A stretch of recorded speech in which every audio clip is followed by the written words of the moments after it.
Bonjour et bienvenue dans mon monde. Voilà, je m'appelle Maison Patricia, je suis kinésiologue. Donc, j'ai créé l'association Kinésiologie sans frontières qui se trouve, qui est basée au Cameroun et qui aura comme pour objectif de faire connaître la kinésiologie au Cameroun à travers des actions comme des actions de communication, hein, comme les séminaires, les conférences, les ateliers, des soirées débats hein, avec des questions, des jeux de questions-réponses et puis des consultations aussi parce que je suis kinésiologue. Donc, j'ai moi-même loué un cabinet, bien que vivant en France, j'ai moi-même loué un cabinet au Cameroun et je descendrai souvent tous les 3 mois pour pratiquer, voilà, faire connaître cette méthode, la faire découvrir, pratiquer, mener des actions concrètes dans le sens de faire connaître la kinésiologie et plus tard former des gens. Alors, c'est quoi la kinésiologie? Je suis sûre que tu te poses la même question, tu te dis, mais cette nana, elle nous bassine avec la kinésiologie. Mais c'est quoi la kinésiologie? Eh bien, bienvenue dans mon monde. La kinésiologie, en fait, pour être simple et pour bien faire, je vais te l'expliquer en quelques mots. La kinésiologie, c'est une technique de santé naturelle, hein. C'est-à-dire, on ne va pas forcément prendre des médicaments. Donc, chez moi, la kinésiologue, on va manipuler, on va utiliser beaucoup de techniques qui n'ont rien à voir avec le fait de vas-y, je prends des médicaments. Et même quand on va prendre, si on peut appeler ça médiqué, c'est vraiment autre chose. Ce sera pour complémenter en cas de carence de quelque chose. Donc, c'est quoi la kinésiologie? La kinésiologie, c'est une technique de santé naturelle qui tire ses origines de la médecine chinoise, voilà, de l'ostéopathie, de la chiropraxie et puis des neurosciences. Là, nous sommes dans l'ère des neurosciences, c'est l'ère du cerveau. On a découvert pas mal de choses sur le cerveau en relation avec l'intestin, le cerveau de l'os, le cerveau du ventre, le cerveau du cœur.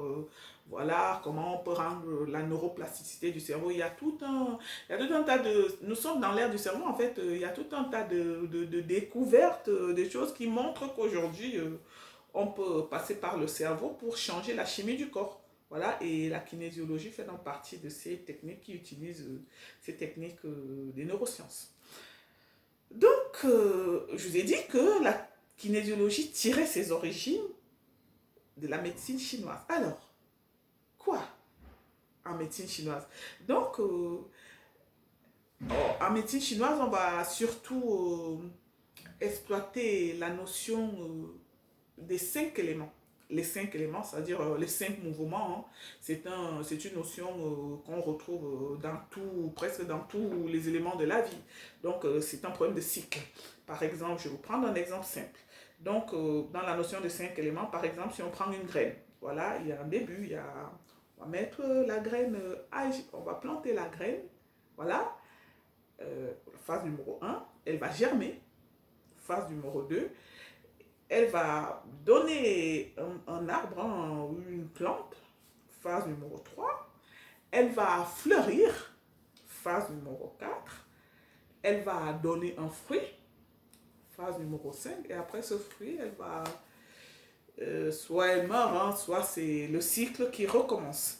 Donc, dans la vie d'un être humain, dans une relation, même dans le cycle, même dans la maladie, en fait, nous avons ce cycle des 5 éléments. Donc, par exemple, dans le cas de la maladie, quand on a une maladie, on va d'abord, il y a un début. Il y a un début. Il y a un début de la maladie.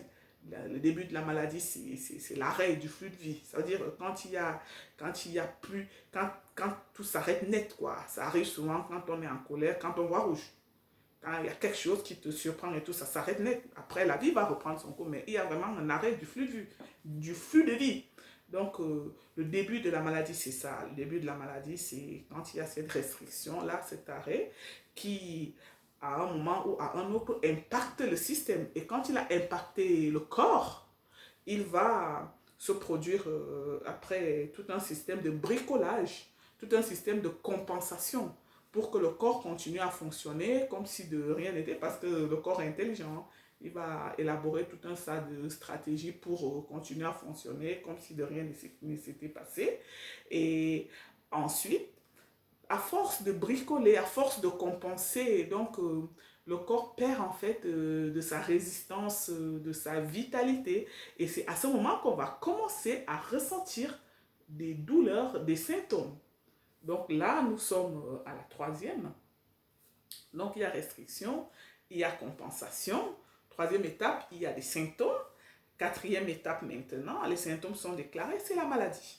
Donc, quand il y a maladie, voilà, si on soigne, si on fait quelque chose, la maladie va soit se stabiliser, soit reculer. Et si on ne fait rien, on arrive à la phase numéro 5 qui est la mort. Voilà. Dans tout ce qu'on va faire dans la vie, nous avons cette notion de 5 éléments, de 5 mouvements, cette notion de cycle. En médecine chinoise, toujours, on va rencontrer la notion de yin et du yang. La notion de, excusez-moi, la notion de, oui, du yin et du yang, c'est ça. Blanc et noir. Donc, le yin, on va le qualifier comme féminin, hein, le yang comme masculin. Donc, dans la vie aussi de tous les jours, on va retrouver ces notions-là, les deux contraires. Donc, jour-nuit, homme-femme, grand-petit, qu'est-ce que je veux dire entrer, sortir, extension, flexion, qu'est-ce que je peux dire? Il y a vraiment, il y a beaucoup, en fait, dans la notion de yin et de yang se retrouve partout, partout, partout, partout, partout, partout. Donc, dur, mou, méchant, gentil, tout ça. Donc, en fait, la notion de yin et du yang, c'est vraiment deux choses contraires. Mais en médecine chinoise, les contraires ne peuvent pas rester l'un en face de l'autre comme des ennemis. Ce n'est pas si tranché que ça. Donc en médecine chinoise, le yin et le yang, en fait, ce sont ces deux éléments qui s'interpénètrent.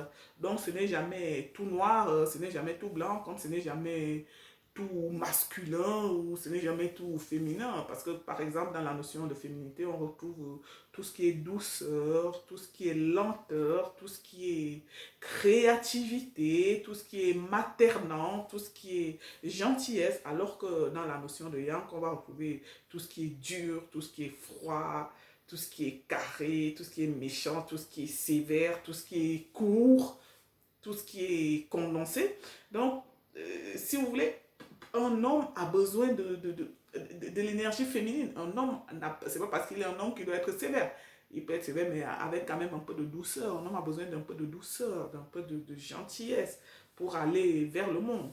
La femme aussi, de son côté, c'est pas parce qu'elle est une femme qu'elle doit être gentille, je sais pas, tout le long. La femme a besoin aussi d'avoir un peu de caractère pour arriver à mettre des limites dans ce qu'elle fait.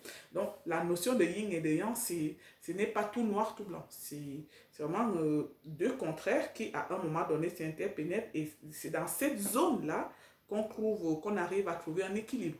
Donc, dans la médecine chinoise, que ce soit les 5 éléments, que ce soit le yin et le yang, ce sont des mouvements qui vont nous permettre à un moment donné de retrouver notre équilibre. En parlant maintenant de la chiropraxie et de l'ostéopathie qui sont nées en Amérique, ce sont deux pratiques structurelles, donc que ce soit la chiropraxie, que ce soit l'ostéopathie, vraiment, ce sont des techniques qui vont s'occuper de la structure, voilà, du muscle, de l'os, de remettre en place les restrictions musculaires, tout ce qui est douleur, tout ce qui est restriction, tout ce qui est courbature, tout ce qui est élongation, tout ce qui est mal positionnement, tout ce qui concerne vraiment la structure, le corps, la structure, en termes de manipulation ostéopathique, en termes de repositionnement des membres, en termes de posture, de posturologie. Voilà, donc, et maintenant en parlant de neurosciences, nous sommes quand même dans l'ère du cerveau. Ça a fait là depuis une cinquantaine, voire une soixantaine d'années, on a découvert que le cerveau n'était pas que un organe, en fait, on parle de la neuroplasticité du cerveau. On parle c'est-à-dire, il y a des techniques aujourd'hui qui ont permis de comprendre que on peut agir sur le cerveau pour changer la chimie du corps, pour changer la vie de quelqu'un, la perception, la chimie du corps. Donc, il y a des techniques au jour d'aujourd'hui, un peu comme l'EMDR, l'EFT, il y a plein de techniques qui vont permettre de changer la chimie du corps. Donc, la kinésiologie, en fait, elle verse dans toutes ces disciplines-là. Elle va prendre un peu dans la médecine chinoise, dans la chiropraxie, dans l'ostéopathie.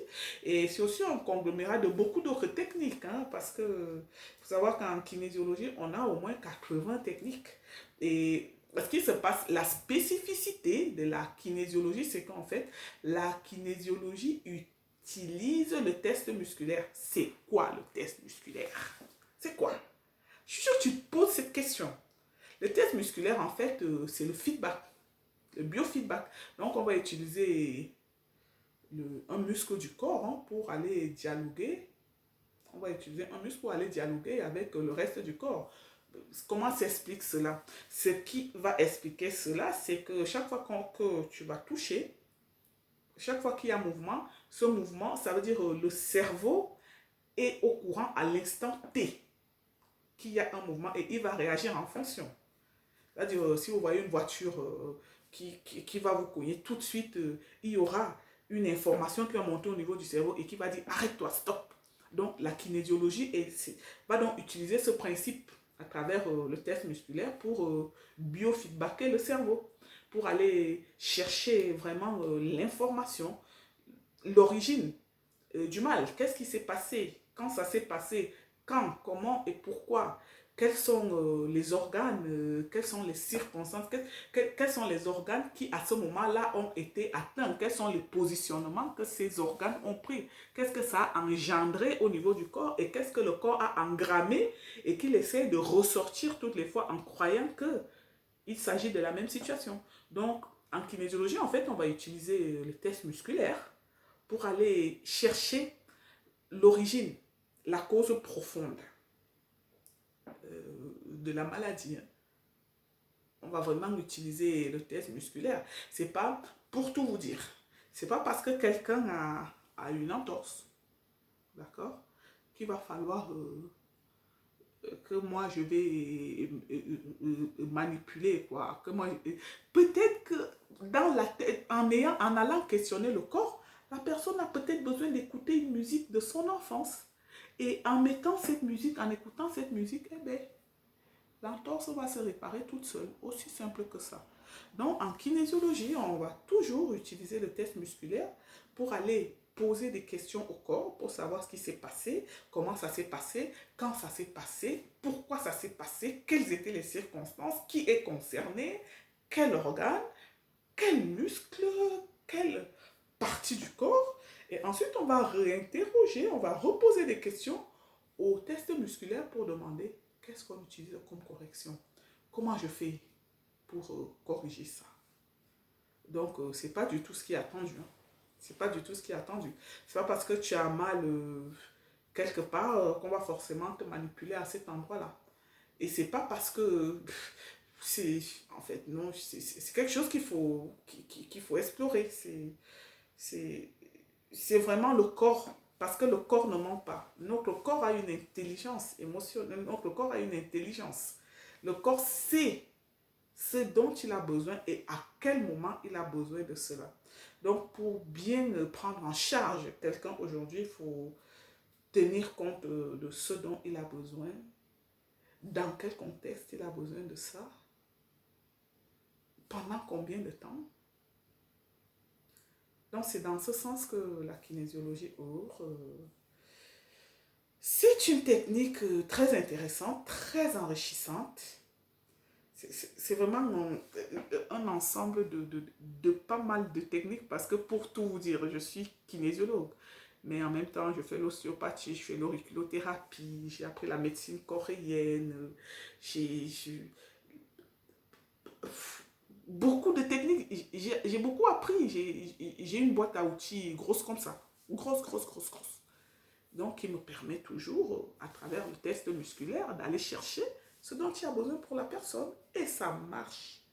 Je peux vous dire que ça marche. Donc, mon objectif, en fait, c'est vraiment, je vous jure, de faire connaître cette technique au niveau du corps parce que c'est très bien.